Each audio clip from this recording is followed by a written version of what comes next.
Okay, so going over your lesson plan project, it's due tonight at midnight, but then you also have the presentation on Tuesday. So here's the rubric for it. So you just have your manipulative, you get 4 points for using your manipulative. And then you have to upload your lessons on the discussion board. So this is like just the lesson, like the 2 lessons you picked, and you put them on the discussion board. Let me pull that up. You just post them on there. I think somebody's already done it. Last time I checked. Let's see.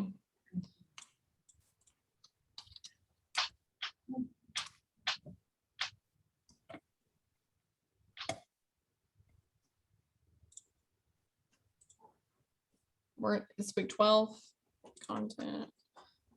Oh yeah, there's 5 already people. So if you go to week 12, are we there? Yeah, week 12. This discussion topic, you just literally go and post your stuff. So it could be a PDF, it can be a whatever, however to post it. So there's some that are already posted there. And then, so you get 16 points total for posting 8 points for each lesson posting on the discussion board. And then this is all of your write-up is this point right here, or part right here. So on the write-up, you have to do the summary of each activity. There should only be 2 blanks there. And then you have 2 different lessons. On each lesson, you do the citation, the grade level, the TEKS, explain the engagement part, explain the exploration part, so on and so forth for all that. So that's a total of 64 points. And then you have to do a critical review of each of them. That's 8 points total. And this is all on the template. Just fill out the template and you'll get all this part as long as you fill out every part on the template. Format rules, I've already formatted it for you. If you use the template, check. Good grammar, proper English. Like I'm not going to count off if you misspell something or say something incorrectly, but I mean, use complete sentences, obviously. You turned it in on time. It's due today. Presented properly, like it is a nice format, right? And then there's a spot for me to take stuff off. And then the presentation, presentation's 30 points. So like when I'm looking for your presentation, I'm looking for like an engaging presentation, not something super boring. A good summary of your lessons, like you're actually summarizing what your lessons are, some type of visual. So if you had some type of quilt or tangrams, like you're showing the tangrams, like showing how to use it, showing a final product, something. Okay, even it can be like a picture of a final product. I'm not picky about what it is, but like if you're showing a manipulative, you need to show me how to use a manipulative. Does that make sense? Okay. And then if you have more than one person in your group, I want everybody participating. If you're doing it by yourself, obviously you're going to participate. So check. But if you have like 2 people you're working with, we need to have everybody participating in that. Okay. So this presentation's on Tuesday, and that's 30 points of your final grade. It's 100, it added up to be 142 points. So I'll just divide by 142 at the end and give you your percentage grade at the end. I have a question. Yep. So are you saying like me and Marco are working together? Do you want it uploaded once or uploaded twice? You only have to upload on the discussion board. You only have to upload everything once. I don't care who you do it under, but just make sure your name's on both of them. Okay. Or both of your names is on it. How about that? Okay. Anything else? Okay, so I will, for Tuesday, make sure you upload the stuff on the discussion board by today also. I'm not sure if that's the due date on there or not, but make sure you do it so that I can print it off by Tuesday and print off your stuff so I can have it all in front of me whenever you do a presentation on Tuesday. So I can be prepared for your presentation.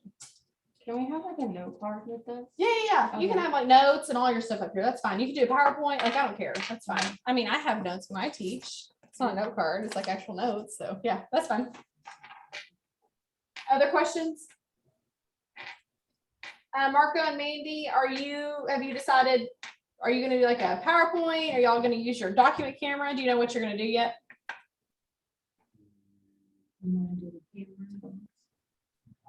And it don't matter. I mean, we know what we're doing, but we haven't decided which one's gonna be easier because of the sound thing.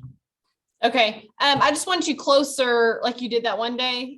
The sound is great when you're close to it. It's when you're far away that's kind of echoey. So let's let's try, I'm gonna get to class early on Tuesday. I'll try to be in here 10 minutes early and we can practice whatever we need to. And I can give you like where you can share your screen. What's it called? Give you, there's like a button where you can like make the person whatever. Yeah, whatever it is where you can do whatever you need to at the screen. Okay. Veronica, do you know what you are planning on doing for your presentation? Like presentation wise, like, are you going to be in Mesquite or do you want to do it from home? Do you want to, like, do you need a document camera? That's kind of what I'm trying to figure out.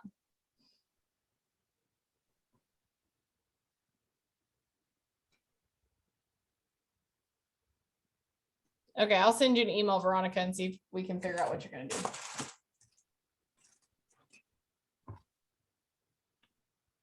Okay, so that is your project. Make sure you turn in everything tonight and your presentation's on Tuesday. We're going to get started right on time on Tuesday so we can make sure we have enough time. We have 13 people in the class and that's one group. Are y'all working together, any of y'all? No, you're all doing it separate. So that should give, if the 13 people, or it's actually 12. So that's an hour worth of presentations.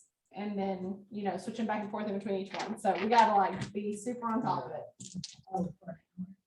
Okay, so we got plenty of time to do that on Tuesday. I think we should be good on that. Caroline is going to record her. She had a wisdom sheet out today, so, or yesterday. But she thinks she's gonna be good for Tuesday, but I think she recorded hers and we can watch her recording if we need to. Okay, so today is the last lesson of the whole semester, and it's a fun one. It's surface area, volume, all that kind of stuff. Okay, so let's start off with surface area.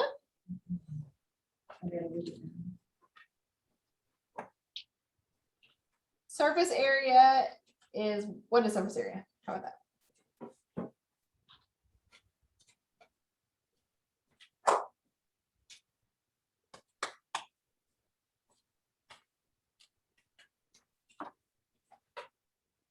What kind of things do you measure the surface area of? A square? Surface area? No, more like a cube. More like a cube. Yeah, like 3D. Yes. Surface area is for three-dimensional objects. And the reason why is two-dimensional objects, what do we call it? Is it surface area anymore? It's just the area because there's only like one thing you're measuring. Surface area is measuring when you have lots of different areas you're adding up essentially, right? So we find surface area of polyhedrons.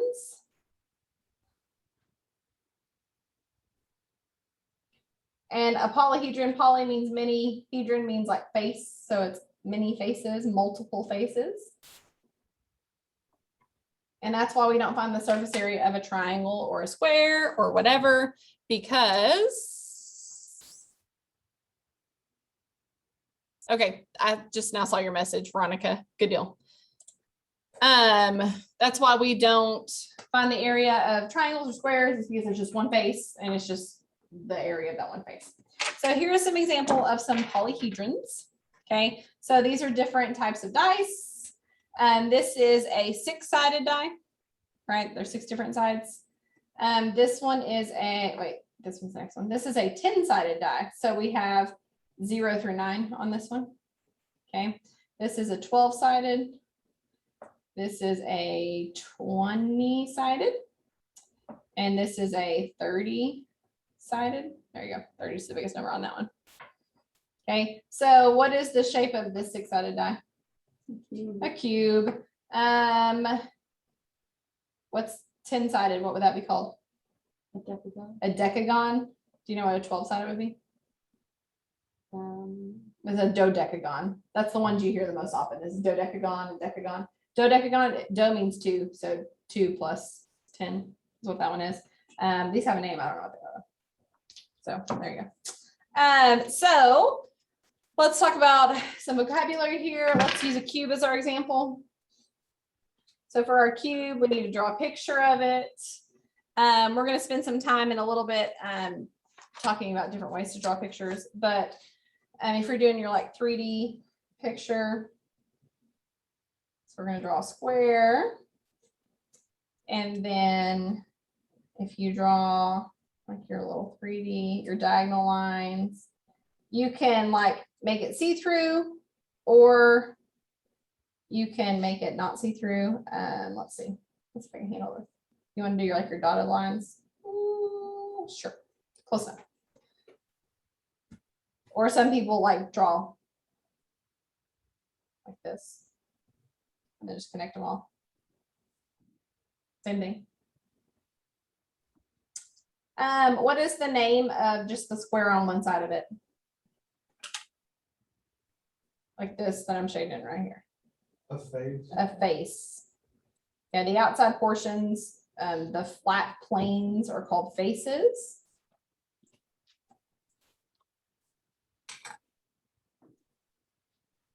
So a face is each surface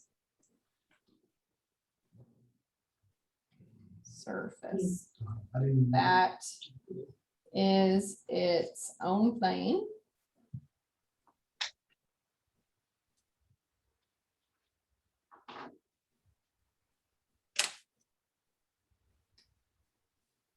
What about where two of those faces intersect at? What's that called? It's like this side, this part right on this side. Sure, It's not a vertex, it's it's not a the. vertex. vertices. That's the plural of a vertex. Yeah. What's that called? The edge. It's called an Wow. edge. Don't make it harder than it was. That's called an edge. Okay, so an edge is where two faces meet.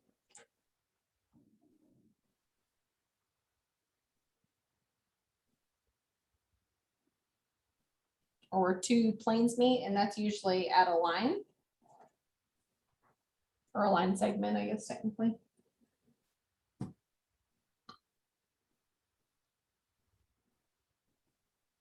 And then the last one, you already said this, a vertex. What's a vertex? The point The point where, where they. Where- They make a more than two. where more than what? Or like they, yeah. They all connect. What They all connects? The edges. The edges. It's where more than one edge connects. So in this case, 3 edges are connecting. Where more than one edge connects.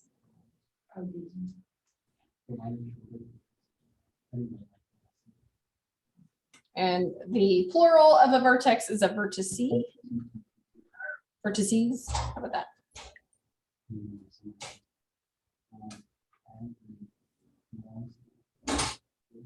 Okay, so notice on this one, we kind of, here, I'm gonna zoom in a little bit.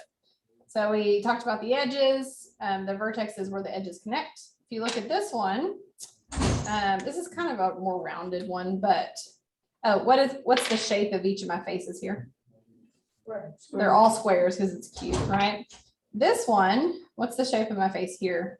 Let me kind of, Like a kite. Is it a kite? it's a kite, Okay. yeah. So these are kites. Each face is a kite, and like this vertex on top, that's where a lot of different edges meet, right? Mhm. Let me see if I can do it without erasing all of it. It's where 4 different edges meet, right? So there's for that one. What's the shape of these faces? Pentagon. Pentagons. And each vertex is where 3 different edges meet here. For this one, let me do this one first. What's the shape of my face is here? A triangle. Yeah, you can't really see because it's not the right color, but it's a triangle. Can you see? Kind of. A little Man, bit. not really. They're all triangles and edges. I have lots of different in here. Can you see this one? Let me see if I can. It's kind of rounded. It's not super sharp edges. A rhombus. A rhombus, yeah, or yeah, I think it's a rhombus or parallelogram if we want to be a little less specific, right? Okay, So your faces could be lots of different things. Here, I can clean this up in a minute. Can be lots of different things. One thing is if the same shape is being used over and over and over. So here, these are all all kites that we're using. Every face is a square. Every face is a pentagon. Here, every face is a triangle. Here, every face is called a parallelogram, or however you want to call it. Those are called regular polyhedrons. Okay, so regular polyhedrons is when you use the same face over and over.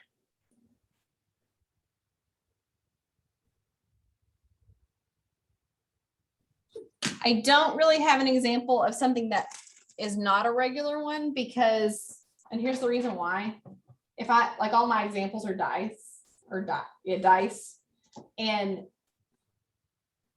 what's the thing about dice that to keep it fair? Like when you need to have all the sides the same to keep it fair. So you can make different shapes. Like if we wanted to make this, some were triangles and some were something else. Let's say some are triangles, some are hexagons. Like the triangle might not have the same probability of landing as a hexagon. So that's the reason why these are all regular ones. So you can make dodecagons and decagons and everything else with different shapes. I just don't have an example of that because it wouldn't be a fair die at that point. Okay. Okay, so what about this? So we have all these different types of shapes. We have, what's this called? Prism. Rectangular prism. Yep. What's this one called? Pyramid. Yeah. What kind of pyramid? What's the shape on bottom? Square. Square pyramid. Yeah. We have all these different ones. We have, what would that be?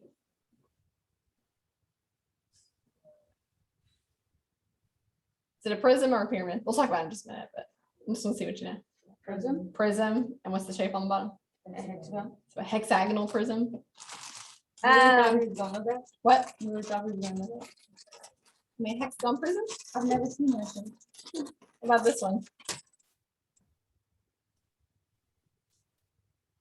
Prism? No, Triangular sorry. prism, yeah. These are all polyhedrons. Would you agree? Yes. Is this a regular polyhedron? No. No, because the sides of it are rectangles and the front is hexagon, or the base, or whatever you want to call it. Okay.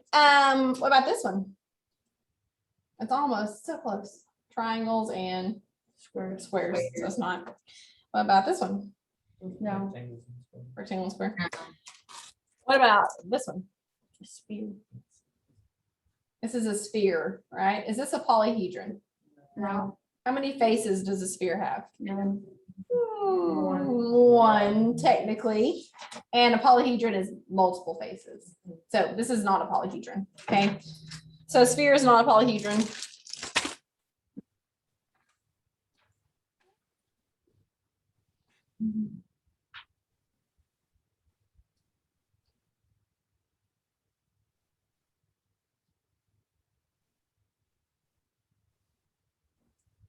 What about? I'll do that one. Let's do this one first. What about this one? A cone. Yeah, it has a circle on bottom. That's a face. What about this?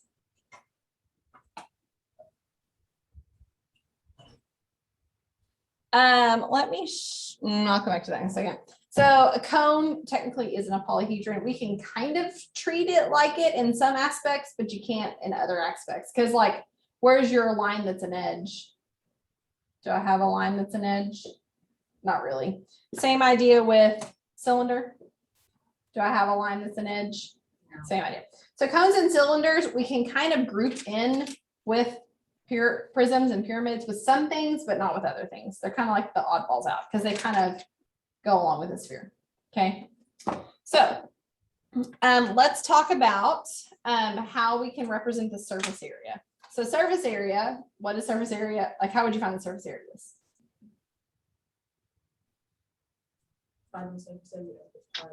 Yeah, find the area of all the parts and together. Are there formulas for surface area? Yes. I don't expect you to memorize a formula. That's not really the goal in here. It's more to understand surface area better. But it's like, I need to find the area of this the area of this, the area of this, the area of this, and the area of this, and add them all together. I can kind of streamline that process a little bit. Is this triangle and this triangle congruent? Yes.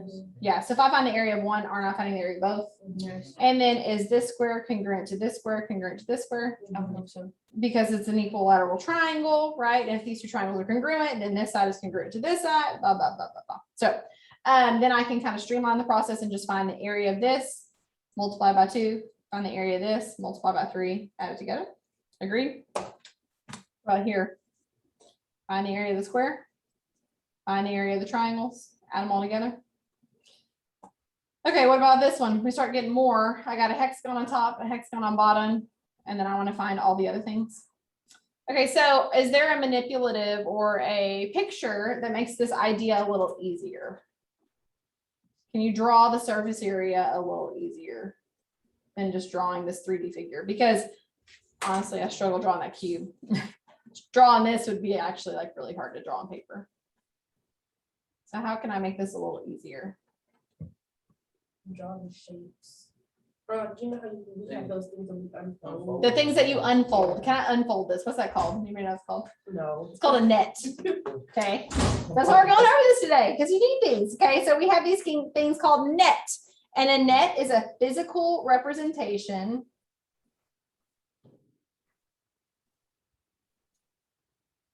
Some of the things that like we cut out. I have a picture. Yeah, I have it. Oh my God. Of surface area. If you're teaching geometry in middle school and you do not have nets, you ask your principal for a net. Okay. It is super important that you have nets to teach surface area. There we go.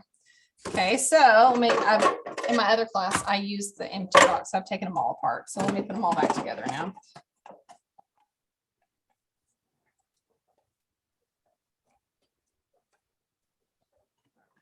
Let's go back together. Okay, so here I have a, zoom out a little bit. Oh, let me find the lid for it. I have a rectangular prism is what this would be. I don't know where it's at. Okay, so just a rectangular prism. These nets, this side comes out and then you can open it up and kind of see it like that. Okay, so this rectangular prism right here, is this the only way that I can make this net? Like, could you draw this net differently? Sorry, I'm trying to zoom out.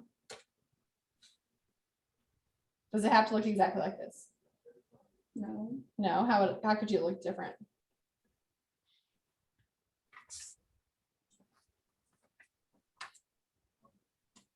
Could I pick this one up and move it over there? Technically, yeah. Could I pick this up and move it over here? Yeah. Could I pick this up and move it over here? Yeah. Do these have to be opposite of each other perfectly? Yeah. Okay, so here's the question. If I fold it up, if it was connected to this top part, couldn't it fold down instead of folding up? Yeah.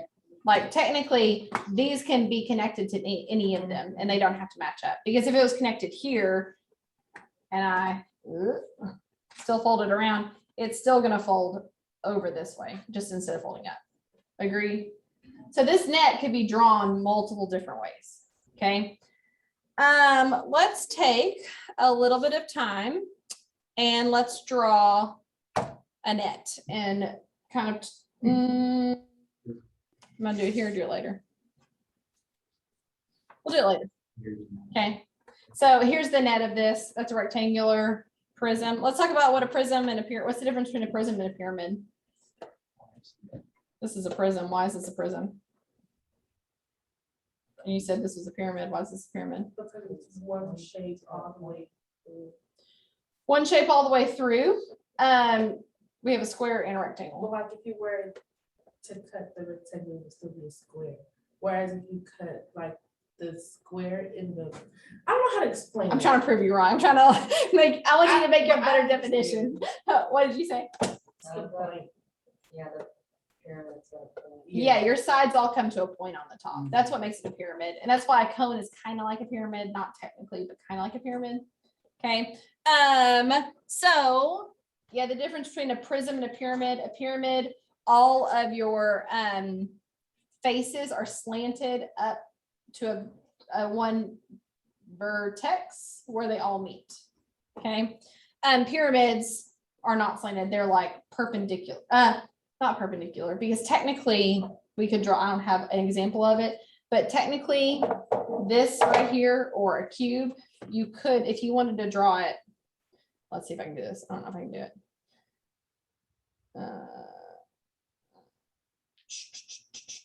I'm trying my best, guys. Oh, this is no, that's terrible. Here, I have it on my notes. It's still not great on my notes, but here you go. You can draw like a cube where it's not perpendicular to the ground. Okay, and they're called oblique cubes. Okay. Let me see that picture. Okay, so let's look at some other nets. Put this back in here.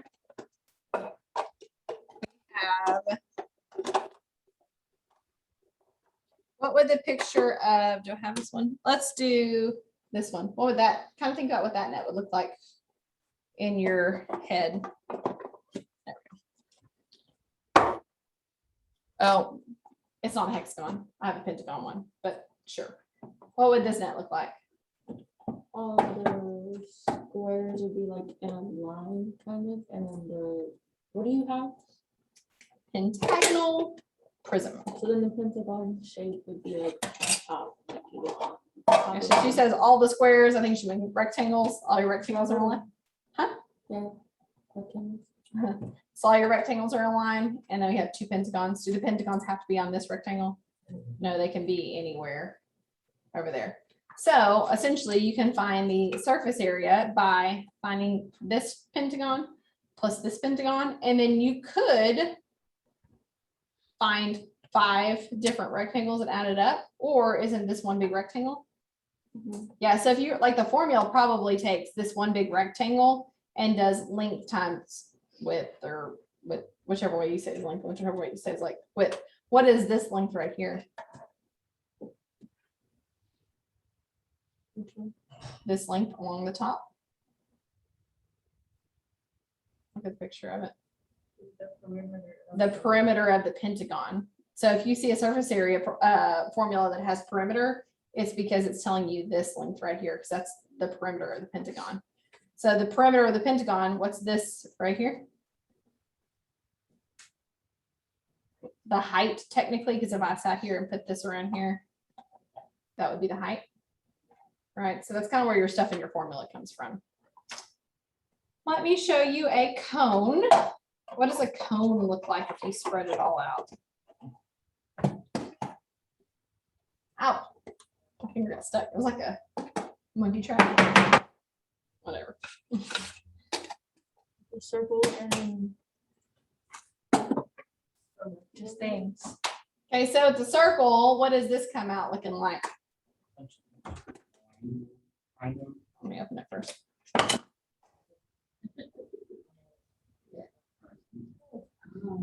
Okay, so is this a full circle or a full semicircle No, here?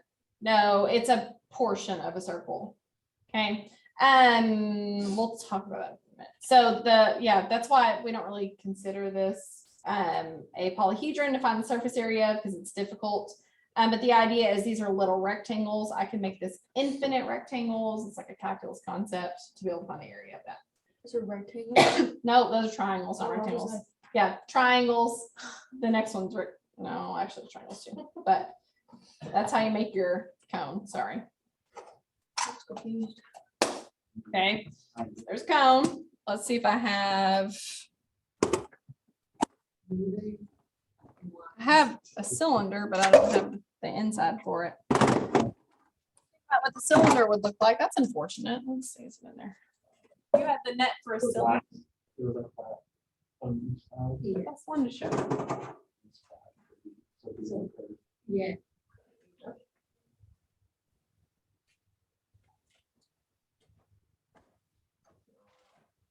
Oh, there it is. Now what? It's gonna play the answer.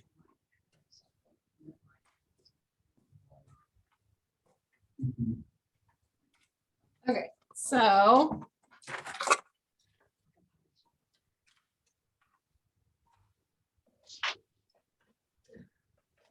There's your cylinder in there.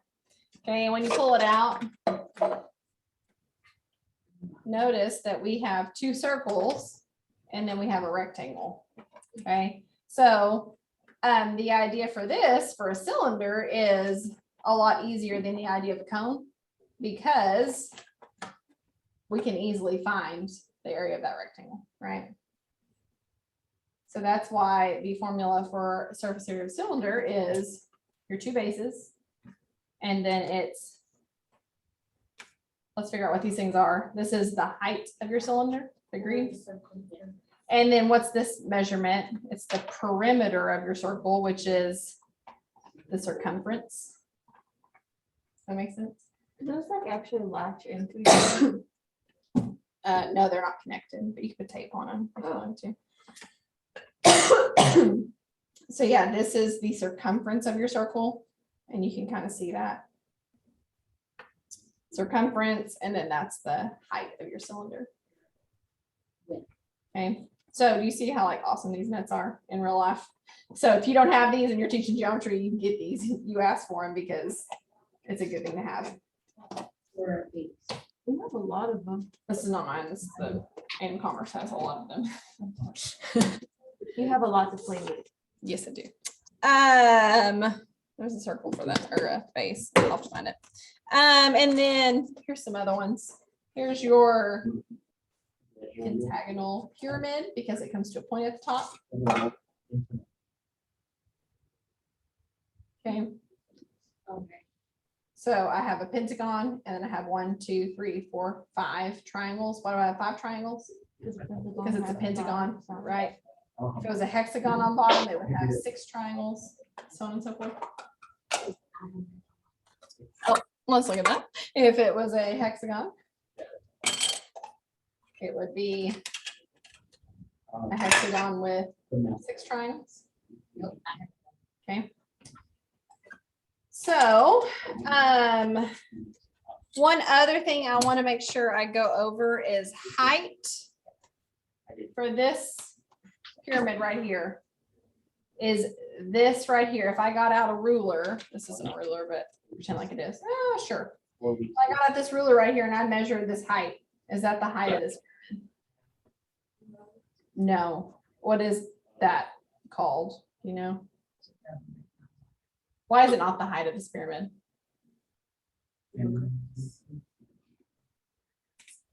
Because it's slanted. It's called the slant height. Okay. Where is the height of this pyramid? In the middle. From the center of the bottom up to the vertex. Okay. So let me see if I can draw this picture. I drew it on my notes. I'm gonna see if I can do it again. Let's see. So if you have a pyramid, I'm gonna do a square pyramid just because that is easier to draw.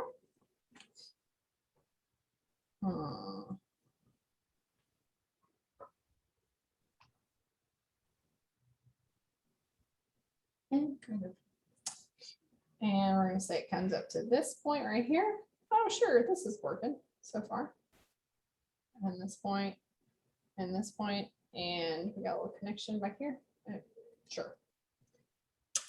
Kind of. So this right here from the vertex down the side, that's your slant height. From the vertex to the center of your base, inside where it's like perpendicular, that's your height.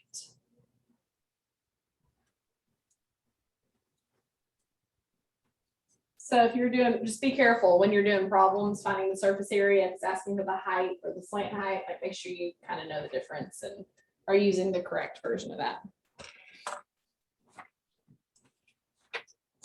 Okay, so that's the idea of surface area. I know y'all can find area of triangles, rectangles, squares, and then add them together. So I'm not super worried about giving you problems to find surface area for. I just want to show you the like manipulatives that would be helpful to find surface area. Okay, so what is volume? Let's move on over to volume.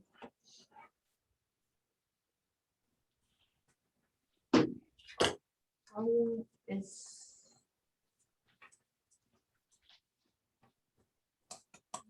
It's like the volume inside of this.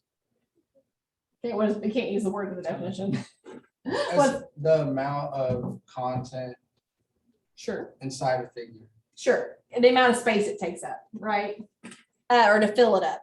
So the idea is kind of like, what would it take to fill it up?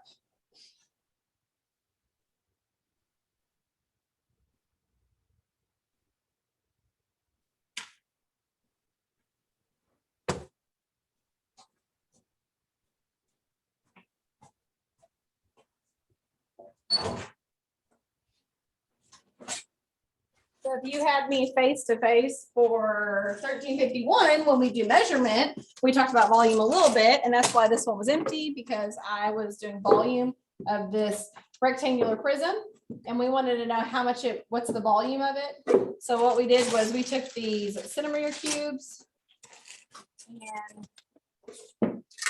figured out how many of them would fill that up. Because each of those represents, I got the wrong ones. They don't need to have a little,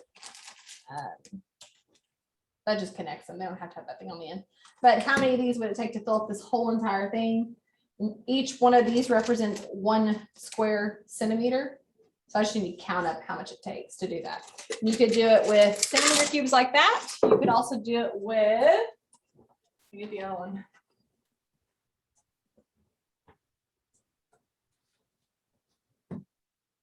These are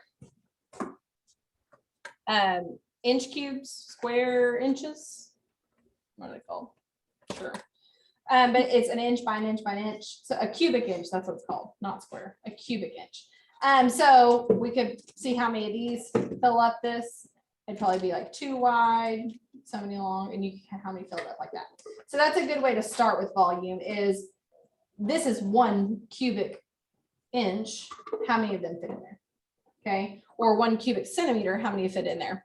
And then from there, you can start building, have a lot of stuff going on over here. You can start building the idea of if I actually wanted to find this volume without having to fill it up, because it gets a little tedious when you have this many to fill it up with, right? So for this, what's this called? What shape is this?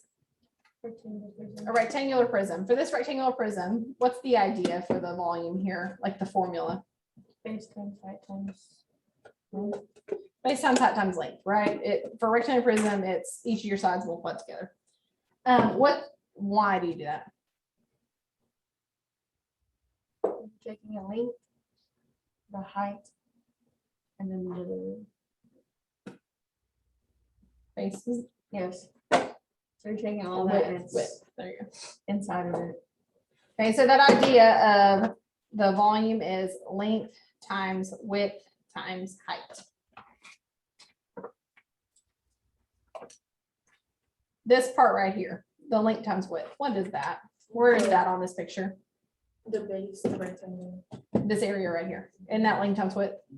Okay, so I'm taking that and I'm doing it this many times because that's what the height is. So the idea is like a cross section. I'm gonna have to do it with a cube because that's what I got here, but the idea is take this cube and let me take a cross section off of it. Can't I? Pretend like this is 10. It's not. Oh, let's pretend like this is 10 of those stacked up. That's 1 cross section. So that's like just 1 length times width. That's 2 of them. That's 3 of them. That's 4 of them. That's 5, right? And we have 10 total. So if I know the area of 1 cross section, which is just length times width, and I multiply by the height, that gives me the total number of cross sections I'm taking. Does that make sense? Okay, so let me go ahead and put these back.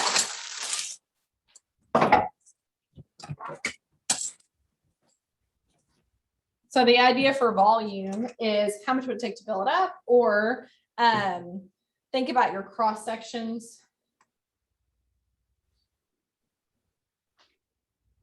And then you multiply it by how many of them.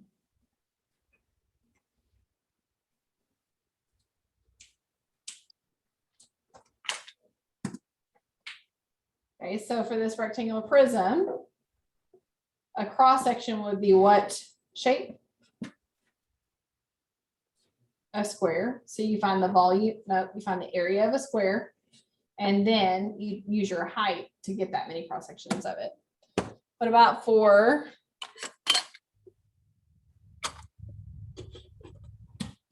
this hexagonal prism? What's the cross section here? A hexagon. So the first thing you have to do is find the area of a hexagon and then use the height to see how many hexagons you have there. Okay. What about for a cylinder? Remember, cylinder is not really a polyhedron, but this is one where we can kind of still work with it because the base is what shape? A circle. We can find the area of a circle, pi r squared, right? And then use your cross sections to see how many circles it takes to fill that up. Okay. So where this breaks down is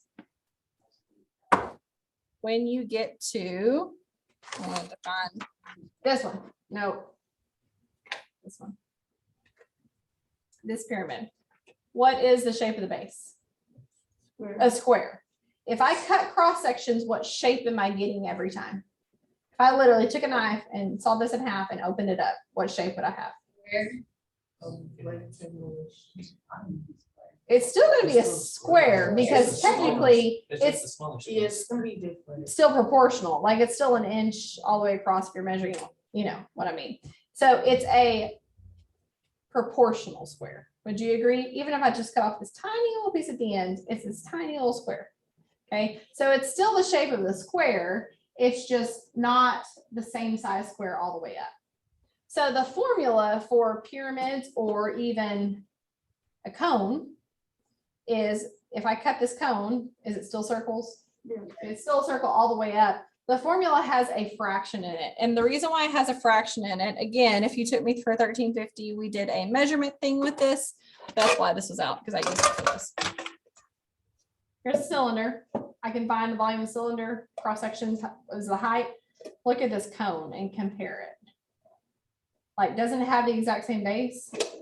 Yeah, has the exact same base. It's a portion of it. And this is what we do in 1350 is I make them fill this up with beans and I make them use this to fill this up with beans. How many cones fit in a cylinder?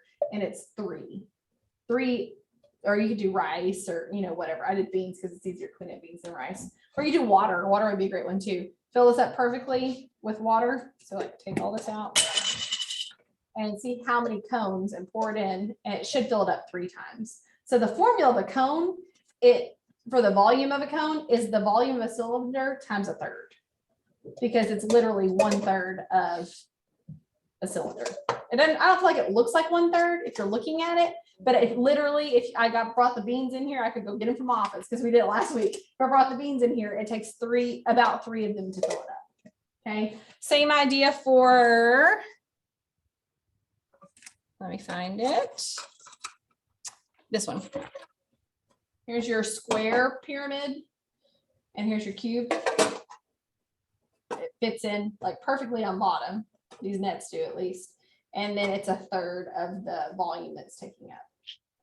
Okay, so that's why, you don't believe me? It doesn't look like it would be 1/3, but I'm gonna believe you because you're the teacher and But that time I'll go get my beans and I'll let you sit here and do it. And they literally in my office in the back. I just leave them in there. It really is 1/3 though. I know, it seems weird. It seems more like half. Yeah, it's Yeah, like too big to be. I know. I should have brought my beans. Oh, here, I'll do the centimeter cubes. It's not gonna be perfect because there's gonna be a lot of space not taken up in here. But the idea, let me do this one. Cylinder of the cone. It's a little small. Okay, so the idea is, let's see if I can zoom out enough to where you can see this one. But if I fill this up with, you know what, I gotta get the ones without the little spikes on the end because it's even worse. Let me get a different one. Make a mess in here. Let's go, I want these right here. That one. Okay. Let me get all of them. Well, I don't know how I'm gonna leave. Okay, so these are real centimeter cubes. Are you because- having fun? Yes, I am, because they're not walking together. The days you do activities are the fastest, most fun days. They're exhausting, but they're fast and fun, and it's a lot of work. It's worth it. Yeah, I told you I'm gonna need a lot. Okay, so it's not perfectly filled up at the top, but we're gonna call that one. See how much it fills it up? Okay. Oh, Wouldn't you say that's about a third? yeah. Okay, so it really is 3 of these to fill that up. Do you need me to do both the 2 to show you? Yes, Melissa said yes. She does. She doesn't believe me still, so. No, I believe you. I just think you're having a lot of fun with the cube, so I don't want to take it away from you. Fine. Okay, we're gonna call that about 2. And now we're at like about 2/3. And then the third one, I make them do it with a partner, so it's easier to do it all for. Why would water be the best representation of this? Cause there's no room in gap. It's easier to do, right? Yeah. But There's no Pick up gap. all the space. it's more exact and there's not as many gaps in here. Let's see. Oh. Okay, so there's about the last one. Oh, I dropped one, but it's about full on top. Okay, so about 3. So there you go. Whenever you see those formulas and it says 1/3, that's why, because 3 of these fit in the other shape that makes it. See, I will always think of this right here. Maybe that's gonna be a question on your test. What? How could you show that the volume of the cone is 1/3 the volume of the cylinder? Hey, you do that and we're all getting it right. So Well, everybody who's here is gonna get it right. Okay, what else we gotta talk about? Okay, so the types of questions. I'm gonna put these questions up here and I'm gonna clean up a little bit because it's kind of stressing me out. The types of questions you're gonna see on this, I'm not giving you homework over this because I said I wasn't gonna give you any more homework, but in your book, it's page 539. Brendan, do you have your book with you? Because I could put mine up here, but it shows all the answers and that's not as much fun. Thank you, sir. they're They're kind kind of prepared. I know, he's always prepared. I love it. So they're like true, false questions on page 539.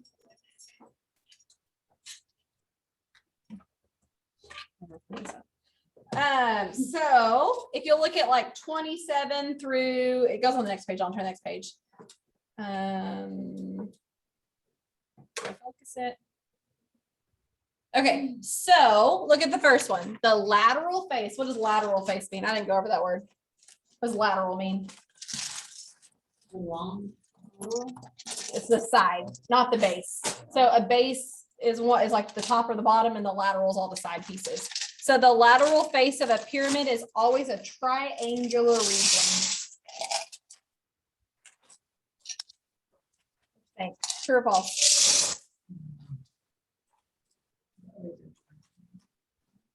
What makes something a pyramid? It comes to a point. What's the only type of shape that comes to a point? Triangle. Yeah, a triangle. So it is true. Yeah. And I can show you a couple of examples. So let me show you my different pyramids I have here. I have one with a pentagon on bottom. Are the sides or the lateral faces a triangle? Yes. Yes. What about the one that's a hexagon? They're all triangles. Even, oh, wait, here's another one. Oh, it's still a hexagon. Even this one that was a cone, which technically is not a pyramid, but it's like the most extreme version of a pyramid. And the reason why I say the most extreme version of a pyramid is because my other ones, if it had 5 faces, look at the sides of a 5 face of a pentagon on bottom versus a hexagon. Which one's a bigger triangle?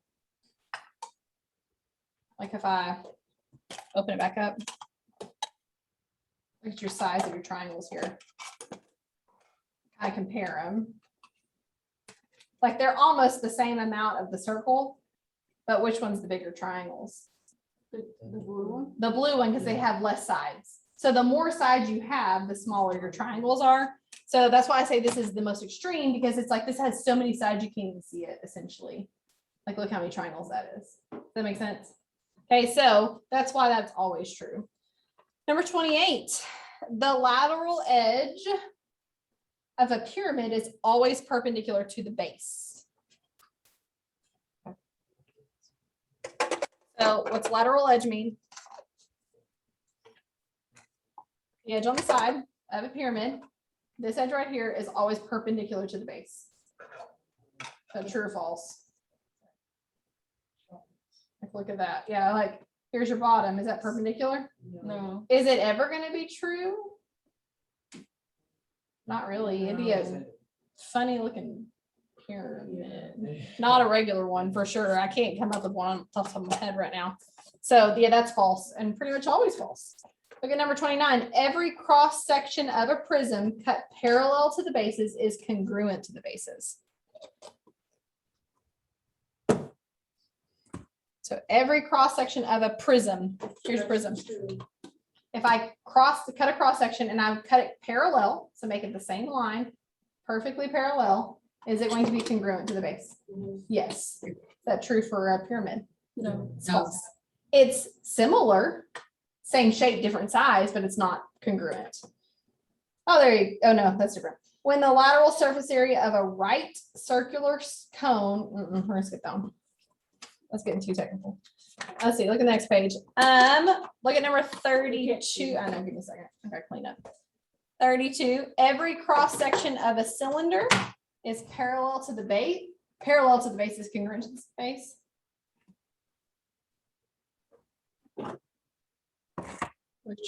Yeah, if you look at your cylinder.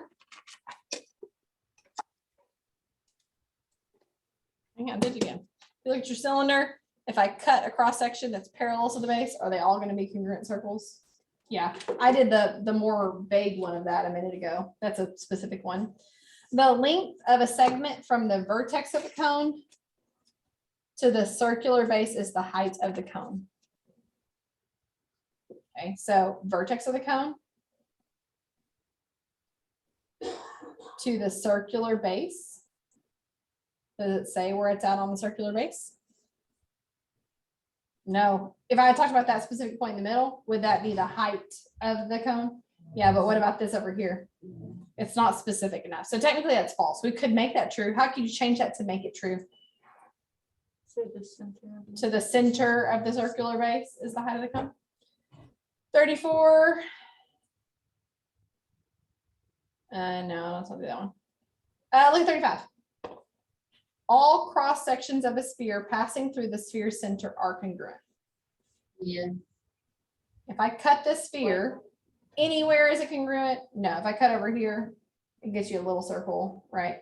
But if I cut through here versus cutting through here versus turning it and cutting through here versus cutting it and turning through here, won't those all have the same circle? Yeah. And the reason why is the radius is the same no matter which direction you're going, right?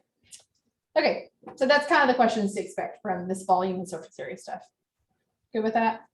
Here you go. Sorry, Brendan. No, it's not big deal. Okay, so the last thing I want to talk about is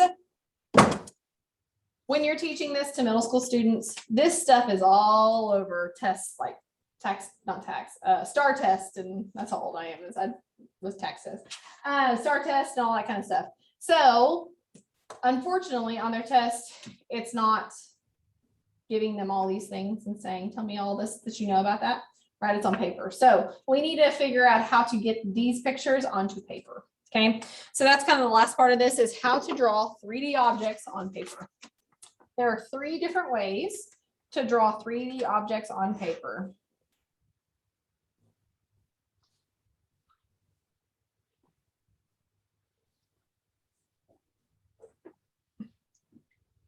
One way is to draw a net. We just went over those. We're going to practice drawing a net, but we're not going to spend just too long on it because I just showed you a whole bunch of nets. The next way is an isometric drawing.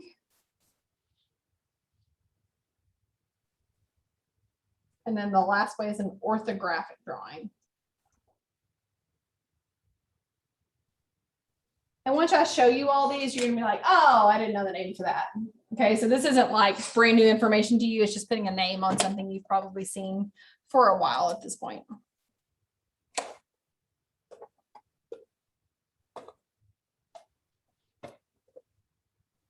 can get this back in. Well, that didn't fit. That's not the right one.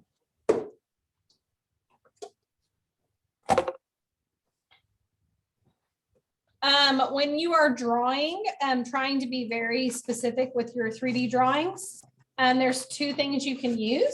We have centimeter paper. You can do it with a dot paper, or you can get centimeter paper that basically looks like graph paper. I did not print it off just because we can use graph paper and pretend like it's a centimeter, right?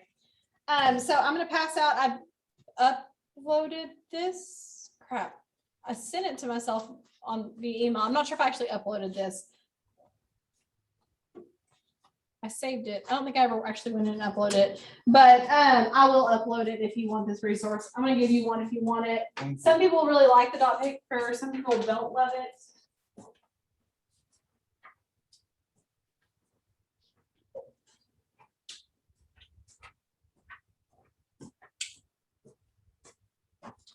But you can use that, or you can use just regular old graph paper. Or if you want to just use regular old notebook paper and a ruler to draw lines, it just helps you to draw straighter lines, right? And be a little more proportional with it. I'll give you some graph paper. Some graph paper too.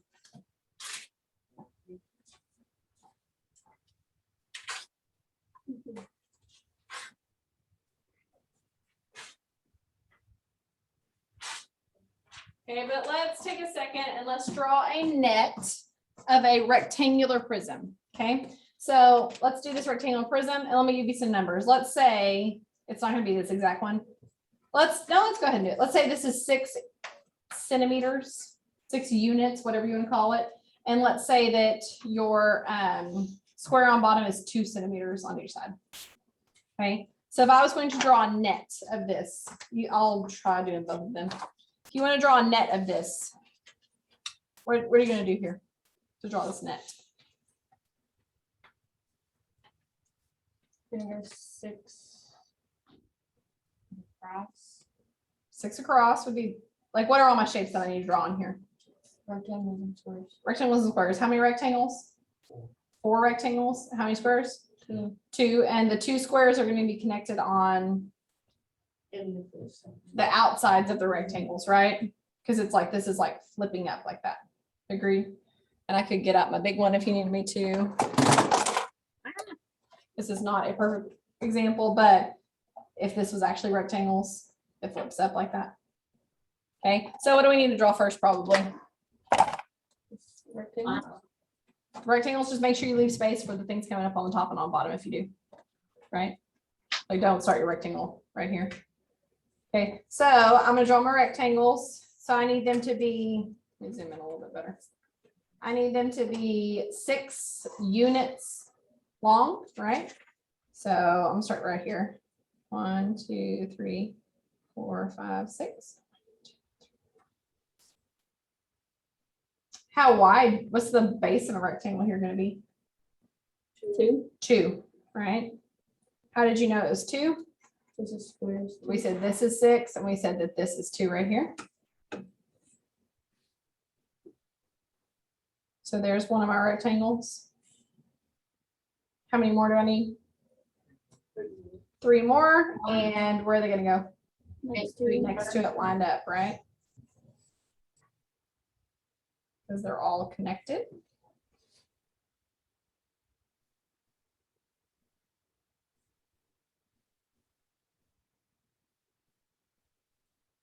So 4 total rectangles. And then I need my bases, my top and my bottom.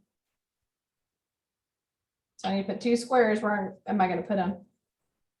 Anyway. Anywhere on top, anywhere on bottom. Do not put them out here though. Like, you got to make them above a rectangle, below a rectangle. So you could put like one right here. And you could put one right here. It doesn't matter where you put them, on top or on bottom. If you're doing stuff with the nets, it's good to give your students examples where they're moving around, because it'd be the worst thing ever if they practice doing them like always on the first rectangle and then they come to a test that it's moved over and they're like, whoa, whoa, whoa, whoa, whoa, what's that? Okay, so make sure you're given like lots of different options there. Okay, so there's your net of this rectangular prism. The next one is the isometric drawing. The isometric drawing is the one where we draw, make it look like it's 3D with the little like hidden, the dotted lines on the back or whatever. So this is like your 3D drawing. And it is mostly proportional. And let me explain what I mean by mostly proportional. Oh, sorry. It's mostly proportional.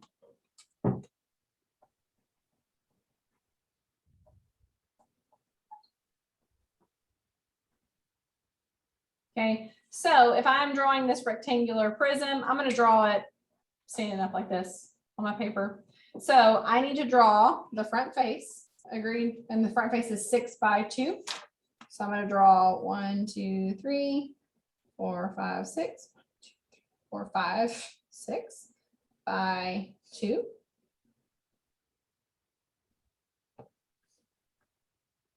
So you're going to draw that front face you can see, but then I need to like kind of draw to show that it's 3D. So I want to draw like the top and the side. So here's the mostly proportional thing coming in. This line that I'm drawing like diagonal to kind of show where it's coming back.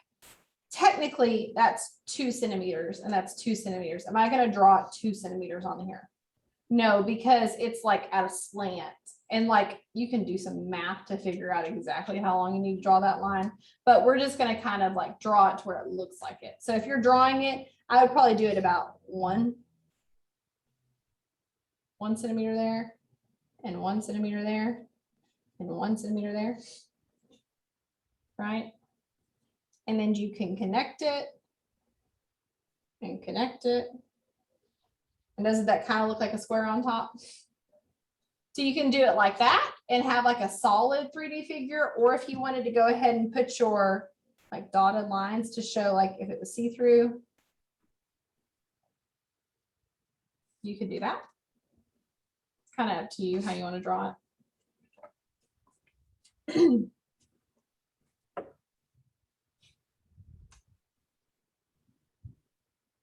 Okay, so is that perfectly proportional? No, it's mostly proportional. We just do our best on the diagonal lines that you're drawing.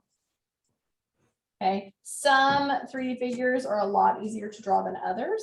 There are actually some little Post-it notes that you can get. I do not actually have any. I have Post-it notes for algebra because I teach algebra a lot, but they have Post-it notes that have like this coordinate plane on them. And so this is awesome when you're trying to make a test because it's easy to like copy and paste a blank graph and put it in like your Word document or whatever. But trying to get a graph, a specific graph that you want them to do, sometimes if you're like taking a picture off of like Desmos or whatever, it just kind of, it's really difficult sometimes. So sometimes it's easier just to literally take off this and stick it on the paper and draw it and then copy it that way. So these are really good. They're also really good every time I'm giving notes where I'm graphing stuff in algebra, I literally put this Post-it note on there and graph it. Okay, so these are a really, really great resource. They have these also that have 3D figures on them. So it has like rectangular prisms and spheres and everything else. So instead of having to try to draw that, you can use this Post-it note for it. Okay, so they also have this that has the centimeter dot paper on it if you wanted that, so that you could draw a little more straight. So these are, they're not like the cheapest, but I feel like they're worth their money for sure. Where did you get them? Amazon. Just look at Post-it notes, math, and they all come up. Okay, so that is nets and isometric drawings. And so you're wondering what the third drawing is, right? The third drawing is an orthographic drawing.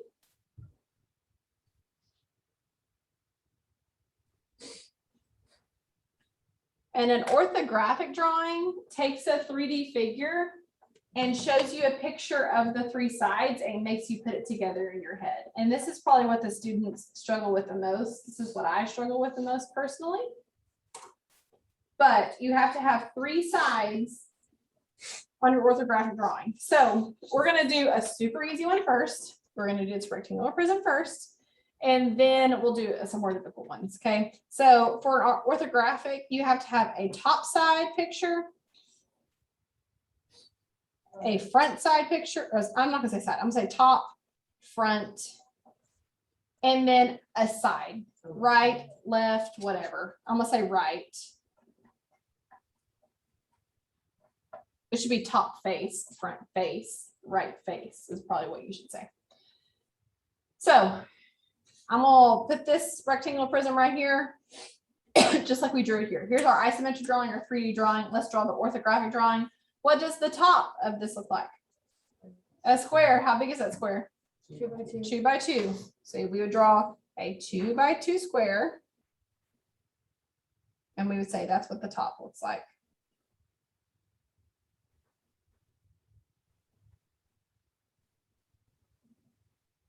Ooh, we're running out of time.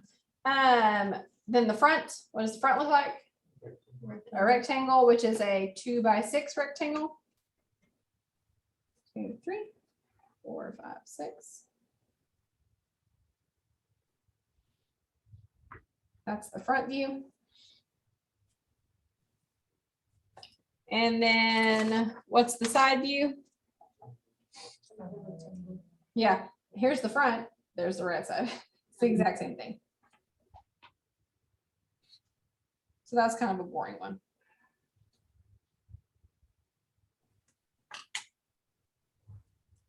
They can get pretty fancy though when you're doing these. I printed off some so I wouldn't have to draw it. There we go. So here's an example. Let me cover up some of it so I'm not showing you everything. I gotta cover up 2 places. Okay, so look at that one. You can see through. Okay, so this is your top view. This is your top view right here. This is your side view. And this is your front view. So if that's the top and that's the side and that's the front, this one kind of gives it away. What is it? Staircase. Like a staircase. And you can kind of see the reason why this is the, why is this the top and this the front versus the other way? Because the way that you're seeing it. Those are the shapes, you don't see where the steps go down, you see the 3-dimensional side, all you're seeing is the front, where it's just the rectangles. Yeah. So here, these are smaller rectangles and those are larger rectangles. Why are these larger and these are smaller? The width of the height is going to be wider than the height of. Yeah, if you look at this individual. picture of that rectangle, this height is shorter. You're only seeing the height here. The shaded in part is all you're seeing right there is the shaded in part. That's shorter than that piece there. So it should be bigger rectangles here. Okay, this time I'm going to give you the orthographic and let's see if we can draw the top, the side, and the bottom.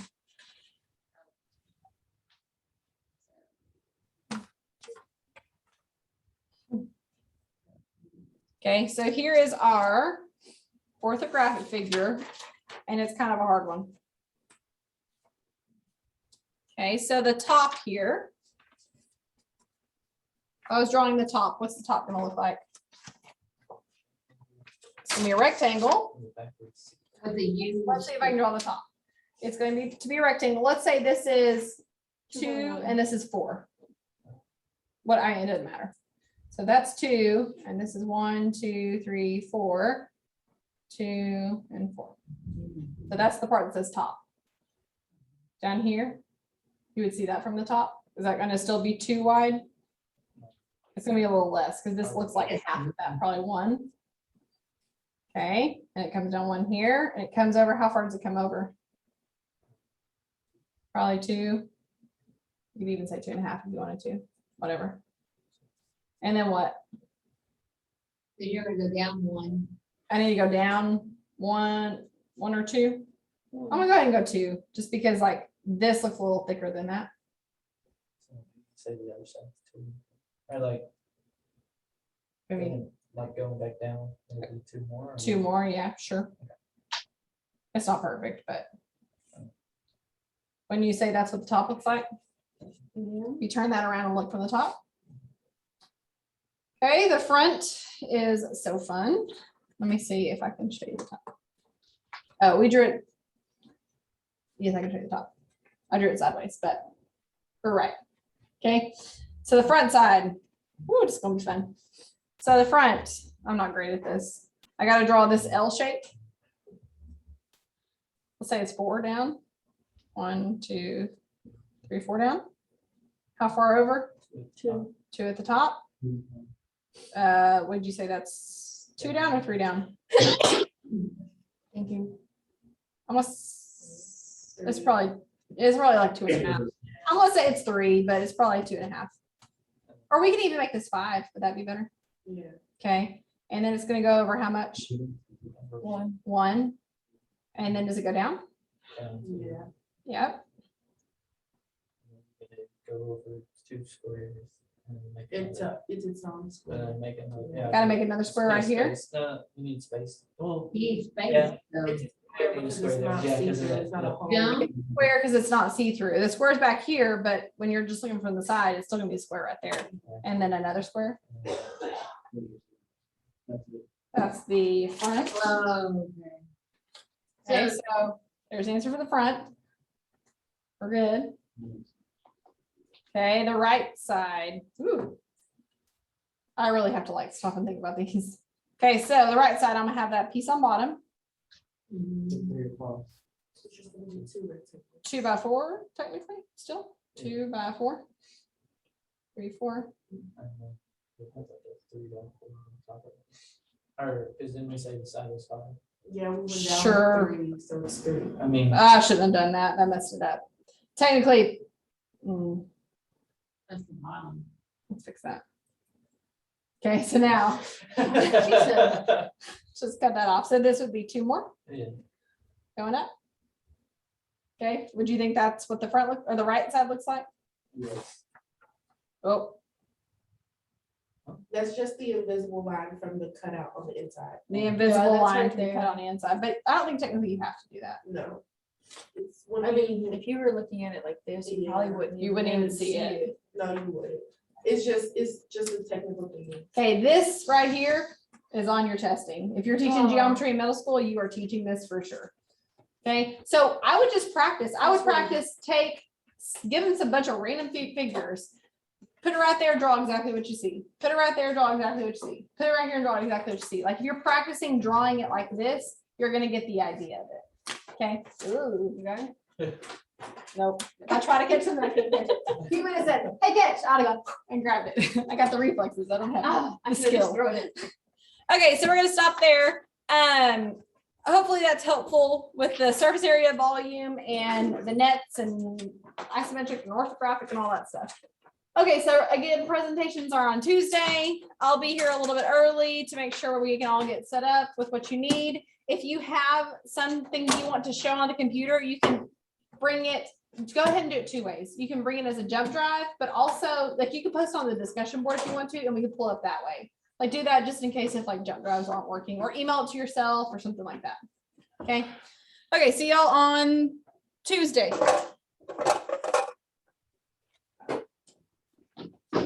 You care if we bring like a drink?